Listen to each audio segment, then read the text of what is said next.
تو ایران نے دمشق میں ایرانی قونصل خانے پر حملے کا جواب دیتے ہوئے اسرائیل پر 200 کے قریب ڈرونز اور میزائل داغے ہیں۔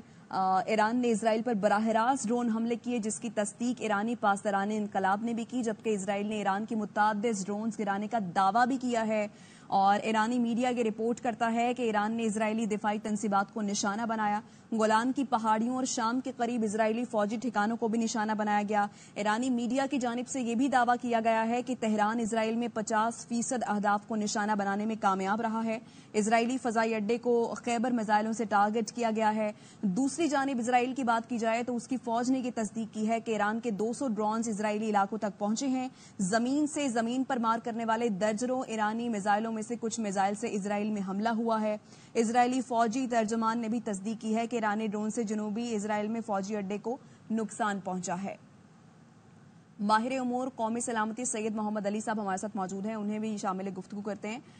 سر، ایران نے اسرائیل کو اپنے قونصل خانے پر حملے کا جواب دیا ہے۔ اسرائیل نے پہلے ایرانی قونصل خانے پر حملہ کیا، ایران نے اب اس کو جواب دیا ہے۔ سر، کیسے اس صورتحال کو دیکھتے ہیں؟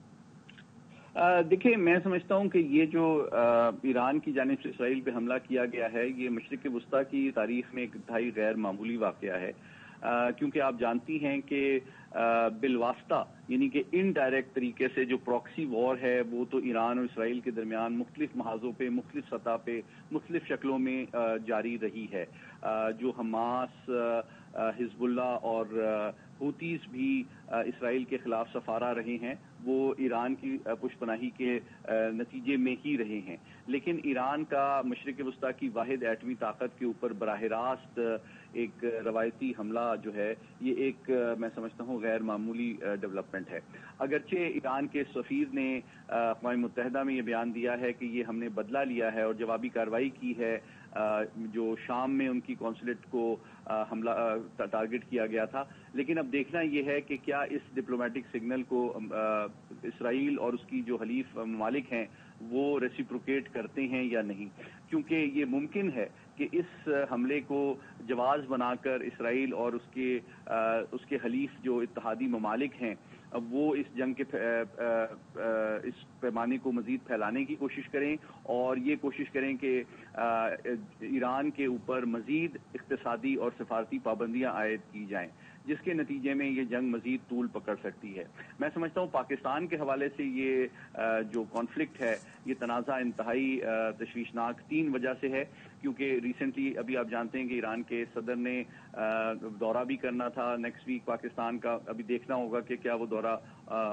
ہوتا ہے یا نہیں۔ دوسری بات یہ کہ پاکستان کوشش کر رہا تھا کہ Iran Pakistan gas pipeline کو مکمل کیا جائے اور پاکستان کی جو ایکسپورٹس ہیں وہ بھی اور تجارتی رواسم کے ذریعے ایران سے تعلقات امپروو کیے جائیں، ان کو بھی نقصان پہنچ سکتا ہے۔ دوسری بات یہ کہ عالمی آئل اور گیس کی جو قیمتیں ہیں اس میں اب بے پناہ اضافہ ہو جائے گا، کیونکہ جو عالمی آئل اور گیس کی سپلائی چین ہے وہ مڈل ایسٹ میں ڈسٹرب ہو جائے گی،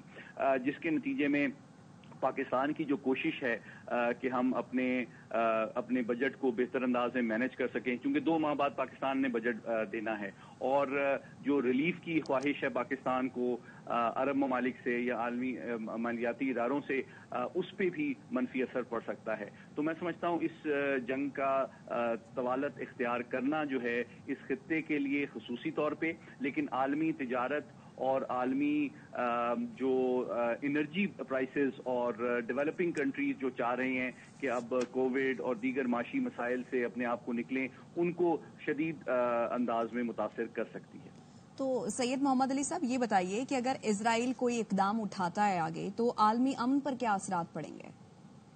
دیکھیے، میں سمجھتا ہوں کہ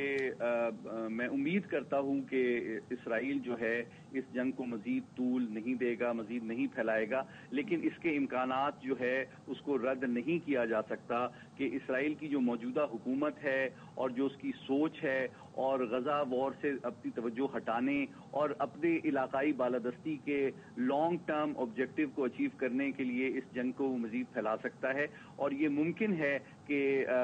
اسرائیل کی جانب سے کچھ ایئر سٹرائکس کی جائیں ایران کے بیسز کے اوپر، ان کی تنصیبات کے اوپر، ایران کے اندر بھی اور عراق اور شام کے اندر بھی، جس کے حوالے سے ایران اور شام کا جو ایئر ڈیفنس سسٹم ہے وہ تیار ہے اور وہ اس کی توقع بھی کر رہا ہے۔ تو اگر ایسا ہوتا ہے کہ یہ جنگ مزید طوالت اختیار کرتی ہے تو یقیناً یہ اس خطے کی سلامتی کو بھی متاثر کرے گی، مسلم ورلڈ پہ بھی اس کے اثرات مرتب ہوں گے، پبلک سینٹیمنٹ پہ بھی اس کے اثرات مرتب ہوں گے، غزہ کی وار سے بھی اس توجہ ہٹے گی، اور ساتھ ہی ساتھ عالمی تجارت، معیشت اور انرجی سپلائی بھی شدید انداز میں متاثر ہو سکتی ہے۔ ٹھیک ہے، بہت شکریہ سید محمد علی صاحب آپ کا۔